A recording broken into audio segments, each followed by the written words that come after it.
ಶಿರ್ಸಿ ತಾಲೂಕಿನ ಕಾಗೇರಿ ಗ್ರಾಮದಲ್ಲಿರುವ ಸಂಸದ ವಿಶ್ವೇಶ್ವರ ಹೆಗಡೆ ಕಾಗೇರಿಯವರ ಮನೆಯ ಅಂಗಳದಲ್ಲಿ ಚಿರತೆ ಪ್ರತ್ಯಕ್ಷ.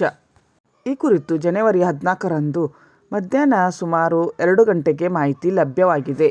ತಾಲೂಕಿನ ಕಾಗೇರಿ ಗ್ರಾಮದಲ್ಲಿರುವ ಸಂಸದ ವಿಶ್ವೇಶ್ವರ ಹೆಗಡೆ ಕಾಗೇರಿಯವರ ಮನೆಯ ಅಂಗಳದಲ್ಲಿ ಸೋಮವಾರ ತಡರಾತ್ರಿ ವೇಳೆ ಚಿರತೆ ಕಾಣಿಸಿಕೊಂಡಿರುವ ಘಟನೆ ನಡೆದಿದೆ. ಚಿರತೆ ಬಂದಿರುವುದನ್ನು ಗಮನಿಸಿದ ಕಾಗೇರಿಯವರ ಮನೆಯ ಸಾಕುನಾಯಿ ಚಿರತೆಯನ್ನು ಅಟ್ಟಿಸಿಕೊಂಡು ಹೋಗಿದೆ. ವಿಶ್ವೇಶ್ವರ ಹೆಗಡೆ ಕಾಗೇರಿಯವರ ಮನೆಯ ಅಂಗಳದಲ್ಲಿ ಚಿರತೆ ಬಂದಿರುವ ದೃಶ್ಯ ಅವರ ಮನೆಯ ಸಿಸಿ ಕ್ಯಾಮೆರಾದಲ್ಲಿ ಸೆರೆಯಾಗಿದೆ.